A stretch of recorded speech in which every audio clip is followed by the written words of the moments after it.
rich people job makers?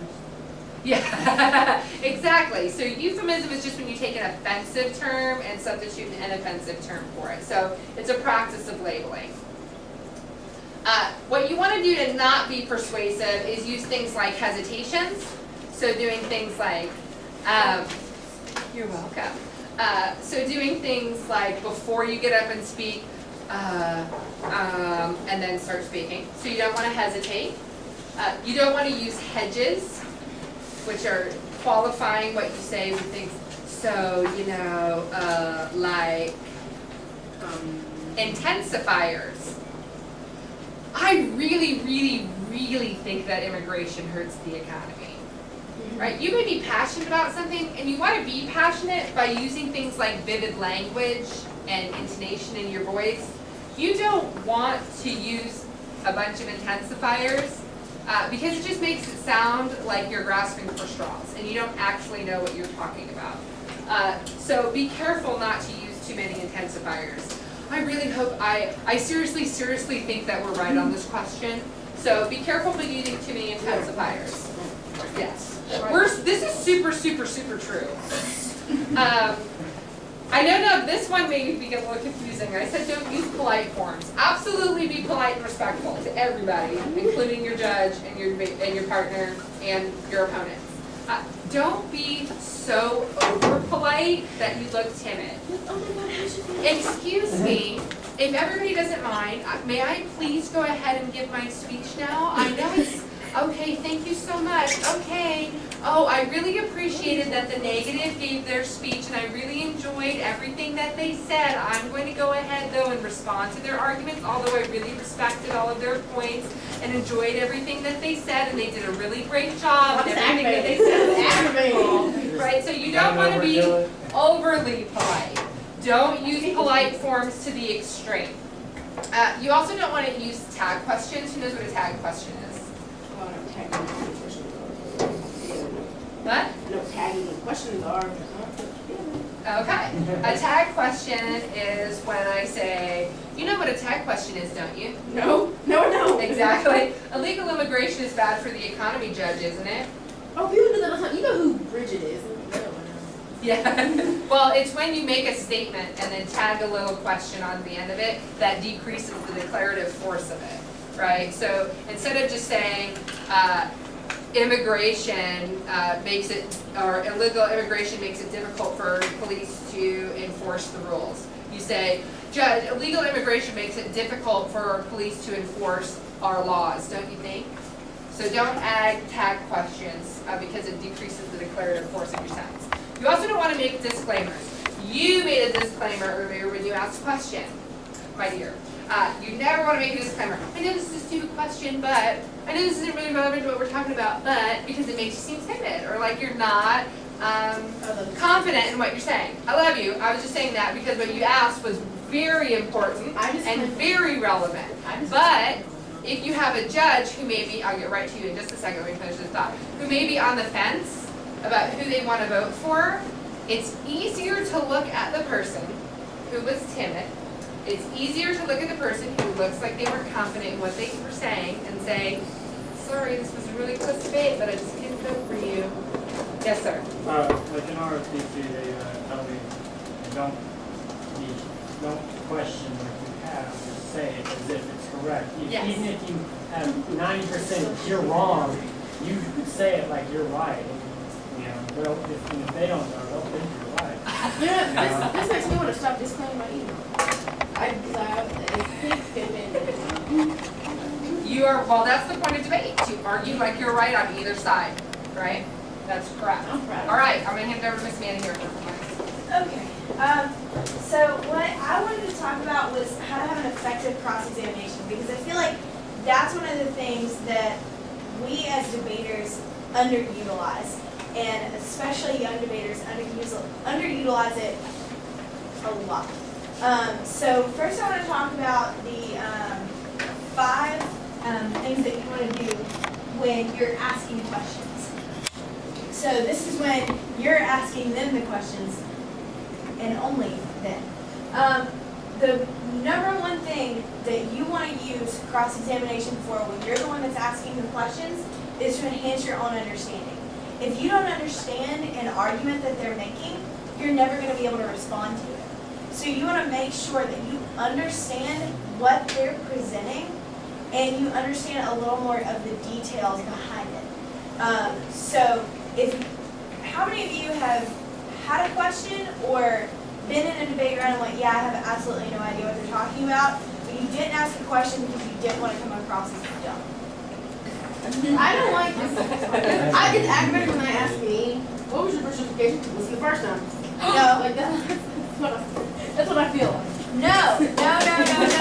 Please don't. Because I just gave her a little I'm a spot. very nice person, so. But that is exactly what cross-examinations first, like the fundamental reason why we have cross-examination is because if you don't understand their debate, you don't understand what they're talking about, this is your opportunity to ask and to make sure, because I know, okay, I'm giving an actual example to make myself look stupid. I went into a debate round and they said something about enlightening or electricity or something like that as the tag for their argument. And so we came up with all these answers for electricity. And then we realized at the beginning of the rebuttals that they weren't actually talking about electricity. There was some philosophical, like, relevance that ended up like using electricity as its like tagline. And we looked dumb because we responded to an argument that wasn't even in their debate at all. That is where, if we had just asked, what exactly are you talking about with your second point? What does your second point mean? That would have enhanced our own understanding. We had tons of answers for it. We just didn't know that that's what it was. The second thing is to clarify any issues that you have with their argument. If they've made a point and you don't see a claim or you don't see any merits in that claim, ask them, where is your merit for this claim that you made? Exactly what is your claim? Things like that. If you have any issues with their argument, that should be the second thing that you ask them. So first, enhance your own understanding. If you have any questions about the argument itself, ask them. Second thing you should do is you should clarify any issues you have with their argument. If you didn't hear any warrants, ask them what their warrants are. Third thing you want to do is evaluate their evidence. If you have questions about their author, if they have a book, how credible is your author may not be the best question, but that may be what you're getting at, is who is your author? Exactly why did they write this? Like, are they a professor of this? What's going on? So that's where you would start evaluating some of the evidence. The fourth thing you want to do is advance your own argument. If they've made a point and you can say, well, does it also, let's say you're on the affirmative and they make the argument that immigrants help the economy. Well, how do you resolve the 4 billion how does your argument resolve the 4 million unemployed because of illegal immigration? There you go. That is advancing your own argument without arguing with them. That's asking them their opinion on your argument. And then the last is to undermine your opponent's argument. That is not to undermine your opponent. That is to undermine your opponent's argument. If they have made some sort of claim that you don't agree with, find a way to ask a question that may make them trip up a little bit so that you can undermine their argument. But when you are asking questions, you're only asking questions. You're not making statements. You're not starting an argument. So find a way to do these 5 things in question form. The next thing you want to do is when you're answering questions. When you're answering questions, also 5 tips. First thing is to always be polite. Not overly polite. Not overly polite, but always be polite. If they ask you a question, you answer their question. You don't answer it in a sarcastic tone. You don't overemphasize certain parts of your answer in such a way that comes across as rude. You want to make sure that you are being polite, but still affirmative. The reason for that is because you don't want to be coming across as offensive or defensive. You want to be coming across as offensive and on the offensive. You don't want to be coming across as defensive. And when you start being disrespectful to your opponent and disrespecting the questions that they're asking you, it's going to lead your judge to believe that you have a reason to be defensive in that situation. when she says offensive and defensive, what she means is making good arguments as opposed to making bad arguments. Not being like offensive as in like offending. You don't want to do like that when you're asking like answering cross-ex questions. But the offense-defense paradigm is like mentioned a lot in the debate. Yes. So offensive. Offense meaning making good arguments. Defense meaning you're tucking your tail between your legs and they're making a lot more good arguments. The second thing you want to do, and you can do, is ask for clarification. If they ask you a question and you don't completely understand the question that they're asking you, ask them to explain. Ask them to revise their question. Those are the only questions you should ask when you are being asked questions though. You should not be asking your opponent to answer their opinion on the same question that they ask you. If they ask you, well, don't you think that, or I hate questions like that, but don't you think that illegal immigration is wrong? Don't you think it's wrong? Exactly. You never want to Don't do ask that. The only questions you want to ask is if they start fumbling through a question and you never understood what they said, just be like, I'm sorry, I didn't understand your question. Could you please repeat it, or could you please revise it in such a way that I can understand? Or you can ask, are you asking this? And if they say yes, okay, answer that question. Next thing we want to do, or you can do, is qualify your answers. If they say yes or no, you don't have to give a simple yes or no. You can say, yes, but, and give your answer. Or no, yet, and give your answer. You don't have to just say yes. And then let them run with that. You can qualify your answer if you have the ability to qualify. The next thing you want to do is to retort questions that attack your argument. If the questions that they're asking, just like the one that I asked a second ago, is, well, don't you think illegal immigration is wrong? You can say, no, actually, I believe illegal immigration is perfectly fine, and to be against, not illegal immigrants, to be against undocumented workers seems to me to be very racist.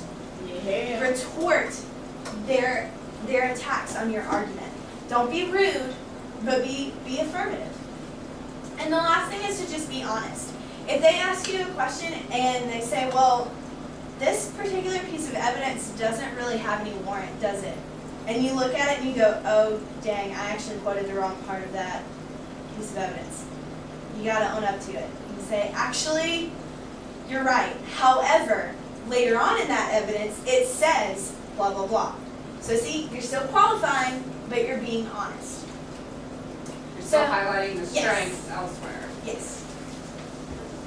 Okay, if you're like defending during cross-ex and they ask you a question and you're defending them right back, can they like cut you off? But that's all I ask, just don't go any farther. That's very rude. Yeah. Very rude. Because I mean, it's happened to us several times. Numerous times. You don't wanna come across as rude, but normally the way that I deal with that is if they're trying to scramble through a lot of questions, they're gonna try and keep your answers as short as possible. However, one of the best things to do is just be like, I'm sorry, I didn't completely answer your question. Like after they cut you off, be like, I'm sorry, I'm not trying to be rude, but I didn't completely answer your question. But when you are being asked questions, the less information you give, the better. Because the more you talk, has anyone ever watched like Law and Order or anything like that? Normally when they're prepping them for cross-examination, they tell you simple yes or no answers. Keep it as short as possible. The reason is the more you talk, the more likely you are to mess it up and to say more than what you want to give over before your next speech. And it gives them more stuff that they can go ahead and prep against before your next speech. So keep it concise, but keep it on the offensive. So here's a couple of do's and don'ts for cross-examination. Plan ahead and practice. Take three of you be on the affirmative, 3 of you be on the negative, and practice cross-exing each other with the questions that you already have. This will serve 2 purposes. One, it'll help you prepare to answer potential questions. And the other thing is it's going to help you find loopholes in your arguments that you already have. So practicing cross-examination can serve multiple purposes. But don't pre-write every question that you're going to ask during cross-examination. your cross-examination should be working with what you are dealing with in that debate round. So you can start thinking about some questions, may have one or two jotted down, but most of your questions, you should be writing them down while they're giving their speech.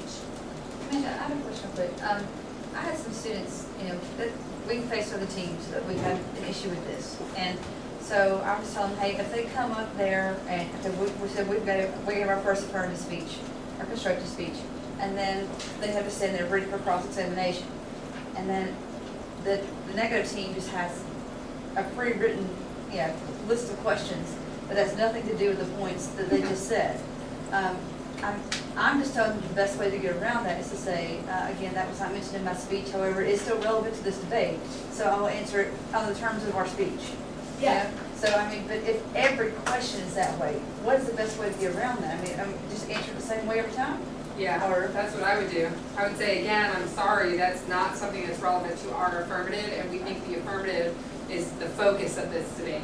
Right, because it's not like they're getting up there, this is where we had an issue previously, is because we can't just say, well, we're not going to answer that question because it has nothing to do with the debate, because it does. It's not like they're asking about cans of tomato soup.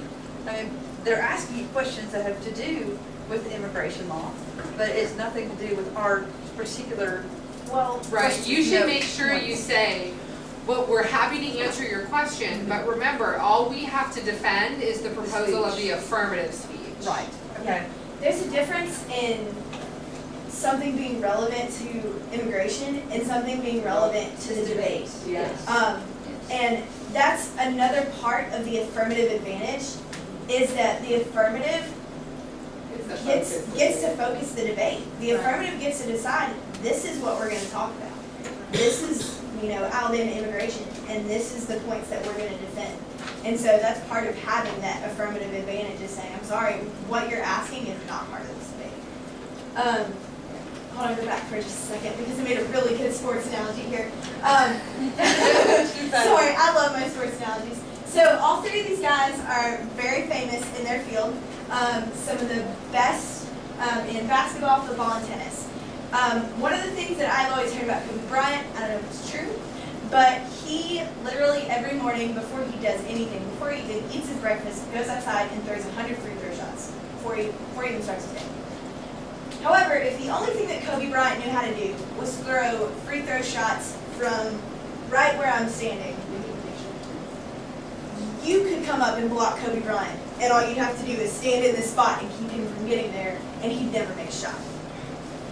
That's what's going to happen if you pre-write every question. If you have planned everything out to the meticulous little niche, you are not going to be able to do well in your second debate, in your third debate, in your fourth debate, and so on, because everybody's going to know exactly what you're planning, everybody's going to know exactly what you're doing, and they're going to be able to completely prepare for every question that you have. So make sure you are practicing, but you have fluidity for the actual debate. So, next one. You do want to make sure that you're asking simple, concise questions with an objective. Each question you ask should have some sort of significance as to what your purpose is behind that question. It's meeting one of those 5 requirements for asking questions in a debate. You don't want to be fumbling, mumbling, or speaking just to waste time. You don't have to use this full 3 minutes of cross-examination if you don't want to. However, with an entire 9-minute speech, you should have 3 minutes worth of questions. So make sure that you're not just speaking to fill up those 3 minutes to make the judge think highly of you. You want to make sure that every question you ask has a purpose. I harp on that. They have to use that time, and you're exactly right. If that's 6 minutes, you're exactly right. They should have plenty to ask. Yeah, those skills. Especially if they're practicing beforehand. Yes. The next thing is you want to make sure that you're asking your opponents to clarify their argument. Anything that you are not sure about, ask them about it. The one thing you don't want to do, and as a judge for battle debate, I will say this with emphasis, don't ever, ever, ever, ever, ever start an argument in cross-examination. If you are asking questions, then you ask questions, and that is all. If you are answering questions, you answer their questions, and that is all. You save the actual arguments for your speech. That is what you're using cross-examination for. You're using cross-examination and the answers that you get from their cross-examination to then take that and put it in your speech. Yeah, you're setting up arguments in Are you guys going to every school with this? Yeah, eventually. Please. Because some of them don't understand that.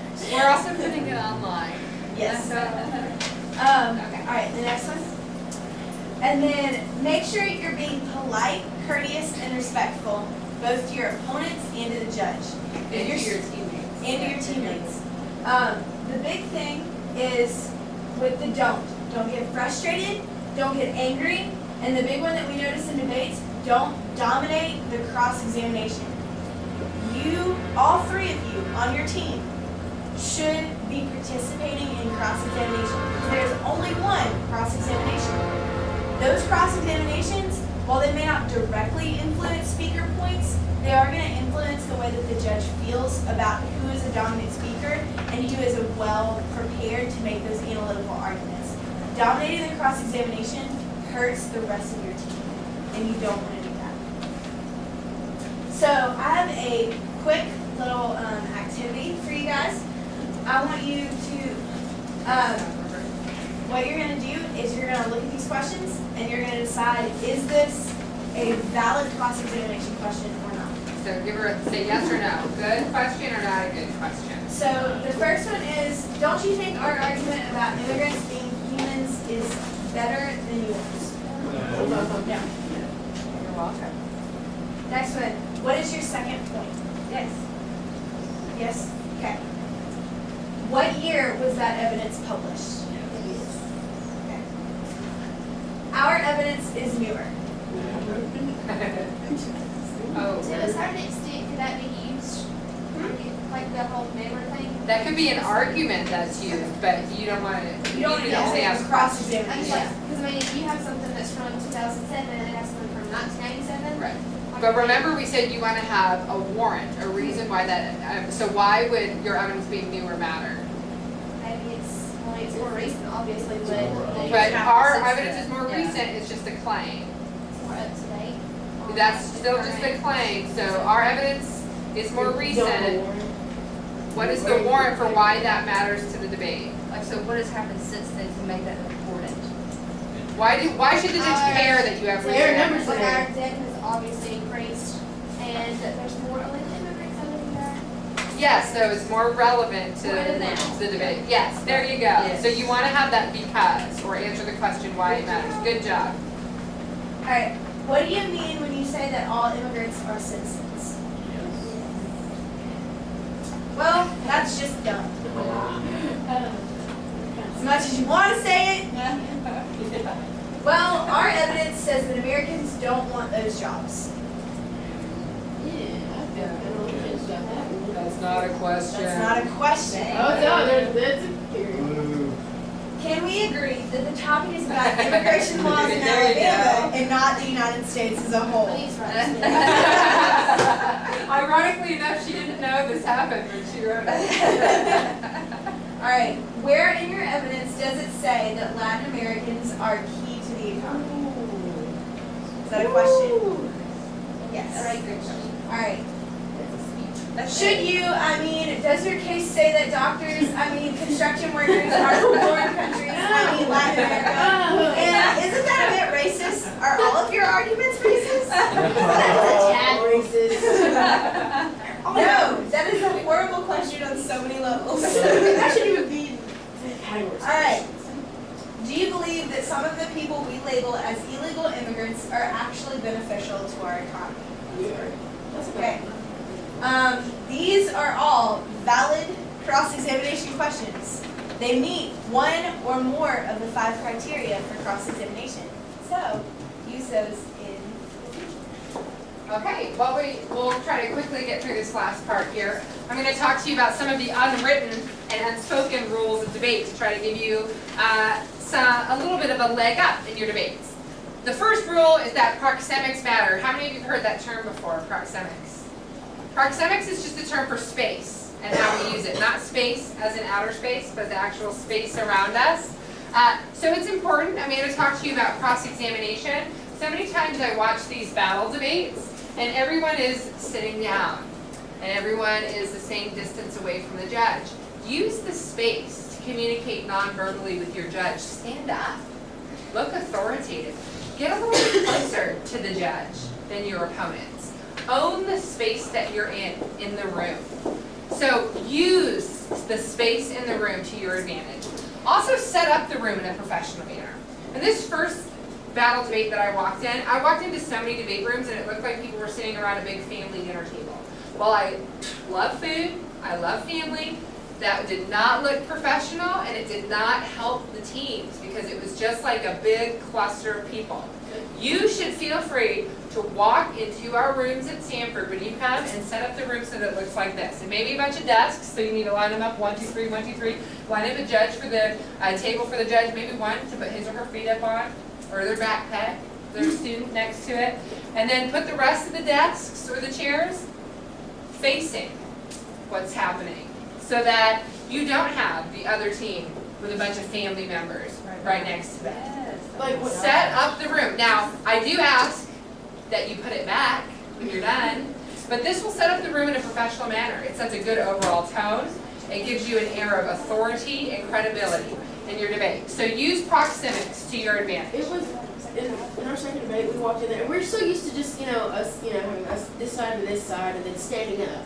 This one we walked into, sitting at a table, the judge just right there, and then their coach is like right here, and we're just like. Well, sometimes it's Well, tough because you just have like one table Well, in the there's debate a room, podium so there. I you was still like, gotta "Okay, do. that," and then like I had to like do this. Well, and I was just- take authority over it. Set it up. Say, Mrs. Williams says this is a debate space. Let's make it a debate space. Well, and like talking about that, we were in our first debate this year, and there was the 3 team members were sitting over there. They also had other people from their debate team sitting over, I guess they were from their debate team, sitting over there with them, like, taking notes with them, like giving them these notes.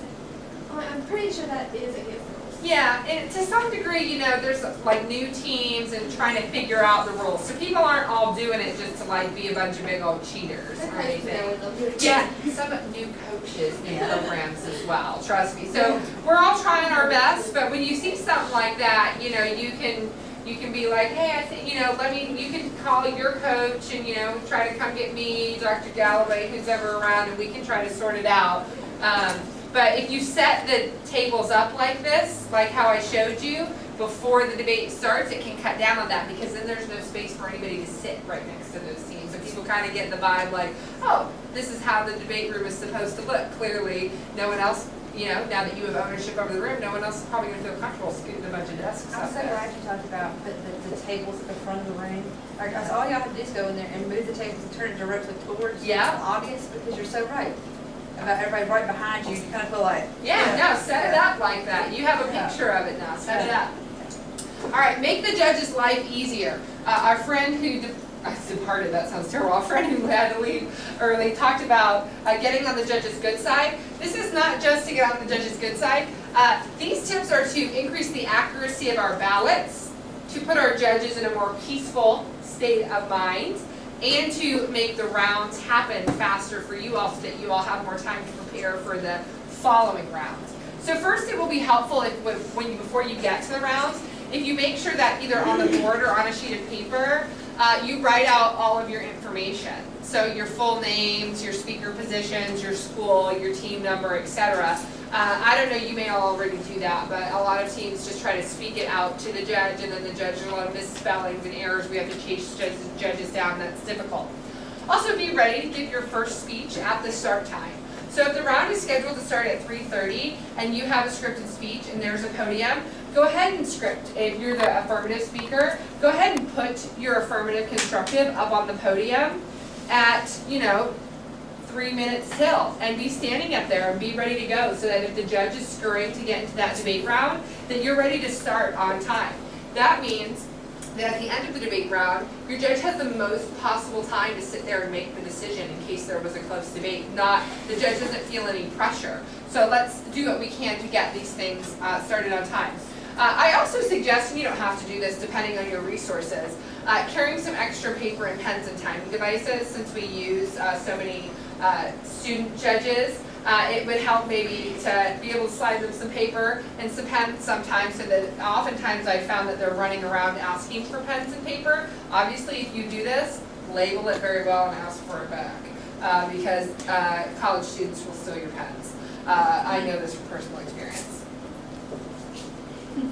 Okay, when you're talking to the judge after a debate round, yes, inquire about the decision. Definitely ask questions about how they came to their decision. Don't argue with them. Don't tell them that they were wrong. Don't tell them that they're stupid. Don't tell them they don't understand. But do inquire about how they arrived at the decision. You say things like, how did you evaluate my argument on the economy? What did you think about? So you lead in questions with things like, how did you evaluate? What did you think about? How do you feel about? What should I do in the future to get you to vote on an argument like this? Would you ever vote on an argument like? And so make an inquiry, but don't argue, because that person may judge you again in the future. And so you want to get feedback on how, even if you didn't like how they judged, you may get them to vote for you in the future. Don't let any guests inquire about the decision. This can infuriate the judge and make them feel ganged up on. If there's a board, try to help the judge out by writing the speech times. A lot of times our judges are trained in argumentation, public speaking, things like that, and it might be their first time judging the battle debate, so that helps them out. Also keep track of your prep time on the board if possible. That's very helpful for the judges as well. Okay, this is the last little bit. These are some tips that I got from our debaters as to how to make yourself better at debate when you're not at debate tournament and not necessarily at debate practice. So these are some things that you can do on your own. That was my debaters. Aren't they cute? Go back for a second. They're so cute. Good. Oh, they're so cute. Okay. All right. Use prep time wisely, one of them said. So save prep time as much as you can for the rebuttals, right? Because those are the ones that are totally not prepared at all. You have not pre-scripted your constructive speeches, but you have pre-prepared some of your answers. And so you want to save as much prep time for the rebuttals as possible. Also, save a few seconds to check in with your partners before you speak. This saves you the problem of having to check in during the speech that we talked about. So you may want to think about a certain amount of time, like 5 seconds. Okay, before I get up and speak, I'm going to save 5 seconds for each of my partners. That's 10 seconds of my prep time. Check in, make sure I'm not missing anything. Hey, is there anything important you want me to say? Okay. Anything important you want me to say? Okay. Now I'm going to get up. So 10, 15, 20 seconds of your prep time to check in with each of your partners before you get up to speak. That is important because it decreases inter-team conflicts and it decreases the possibility that people are going to have to interrupt each other during speeches. Discuss the allocation of prep time during, before the tournament, so that during the tournament you don't, it works itself out as well as possible. So you want to think, okay, we're probably going to use, hopefully save 2 minutes for the rebuttal. It doesn't always work out that way, which is why I say use prep time for preparation time. If you start to argue during preparation time, you need to be able to bracket. You need to be able to say, okay, we're angry right now, but we need to work out our issues later. Let's focus on figuring out what we're going to say in this next speech right now. So do not argue during preparation time. I literally had a debater quit debating one time during preparation time because of an argument that took place during preparation time. You quit, you walked out? Yeah, I was like, forget it, done. So do not argue during prep time. Use it for preparing, okay? If you're angry at somebody, deal with it after the debate. But talk about it before. How are we going to allocate it in between the speeches? That's very important because if somebody gets up for the second constructive, you haven't talked about it, it's the prep time you want, and that person's like, oh, I'm not sure what I'm going to say. Beep, beep, beep, prep time's over, and you're the person that has to give the rebuttal. Some negativity can build up there. So talk about it beforehand. Spend some time with your evidence. This means you don't only look at it when you're in the debate room with your teacher. You don't only look at it when you're at the tournaments. Spend time with it at home. Read it like you're reading it for pleasure. Take notes about it. It increases your knowledge of the topic. It means don't just read the snippets that you pulled out. Go find the articles, read the entire books if you want to. Increases your ability to have in-depth argumentation because you don't know just the little argument that you're talking about in the debate round. You can then talk about the credentials of the author. You can talk about the context of the evidence. You can talk about some other types of arguments or other lines of arguments that that author makes. So your rebuttal skills get better. Your knowledge of the author is better. Your credibility as a speaker skyrockets because you know so much more about the topic. Spend time with your evidence. So you want to pre-script the reasons. When you spend time with your evidence, you're able to do that. And I made an example for you of this. We want to do, so this means that you should do things like write out the specifics of your evidence to the side. We call this evidence or warrant mapping. Garrett, are you Amanda's friend or Sue? Sue, okay. I thought you were sitting next to Amanda. I thought you were just one of her friends that came. This is a piece of Garrett's evidence that he cut for you before the debate, before we came here today. And he has done some warrant pulling out for you. Here you go, my dear. Thank you. You're welcome. So you see, Garrett has spent some time with this evidence, or Garrett and I have, and we have pulled out some warrants. So this piece of evidence said that Alabama's immigration law would hurt the poor. And we have just quickly to the side, but since the margins are so small underneath, pulled out some very specific warrants. It would hurt the poor because it requires them to pull out, to show their legal papers. It puts the burden specifically on the elderly and minorities. And then we found another warrant, a different argument hidden in here, so we put a star by it, that it specifically stretches the deficit. That it puts a burden on the deficit. So we have these quick reference points now that if someone's asking us questions in cross-examination, we don't have to say, oh, let me look here at my evidence, or we don't have to recall it by memory. We have these quick reference points. We can just look at these bullet points we've made on this piece of evidence. And that happened from spending time with our evidence and kind of making notes about it off to the side. So we have that security of kind of pre-scripting, but we've also developed the critical thinking skills as well. You also want to do speaking drills, and these are really actually important for your public speaking skills. So a lot of times debaters lose speaker points because they have problems with enunciation.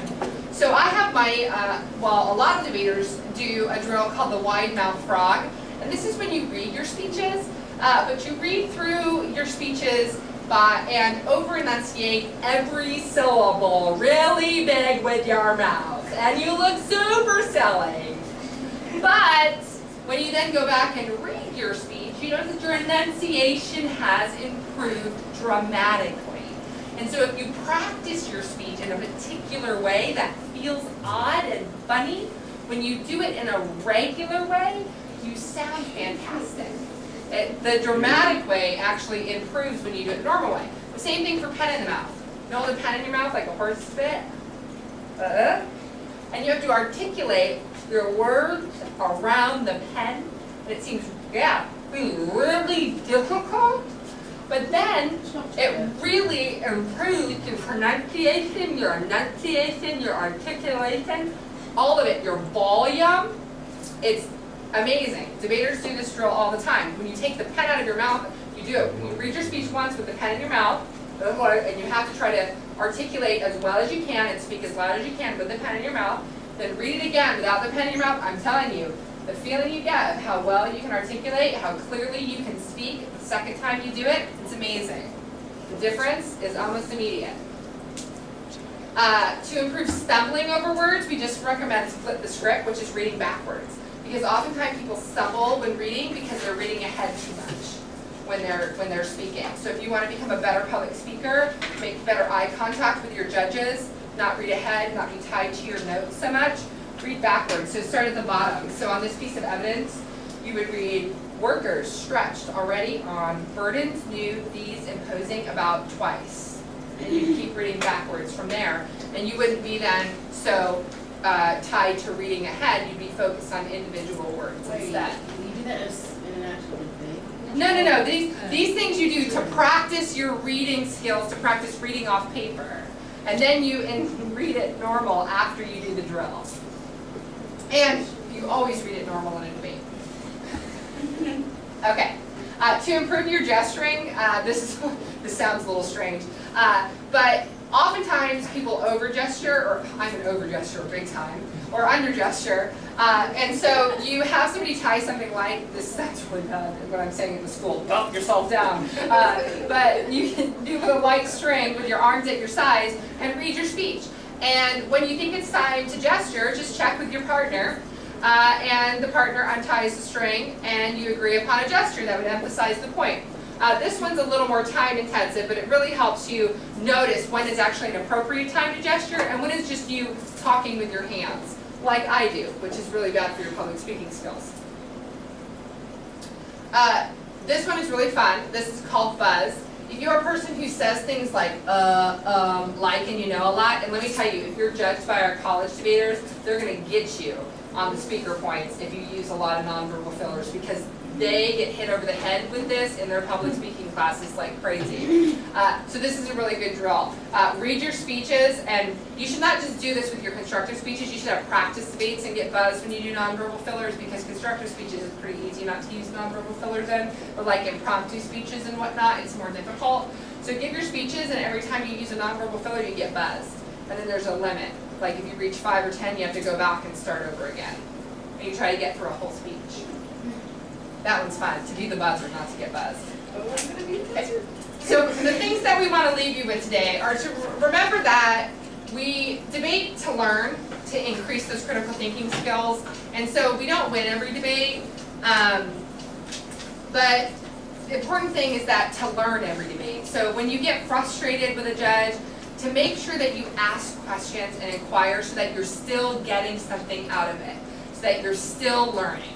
You may not get a win every time, but you can get some information and you can get better at debate every time. The same argument won't win every debate round. So don't think that you are going to ever get some skill or some sort of knowledge or some sort of information that's going to make you that debater that's going to win every debate round. It's about adapting to those judges. So practice, practice, practice, and you will get better. Well, and one thing to remember about debate is that if it was designed where you could come up with the perfect argument to win, it wouldn't be debate. Yeah, there's no more debates to be had. It'd just be a speech. Yeah, like you would just be giving a speech that the whole world would agree upon, and then it's over. Thank you all so much for having us. Thank you.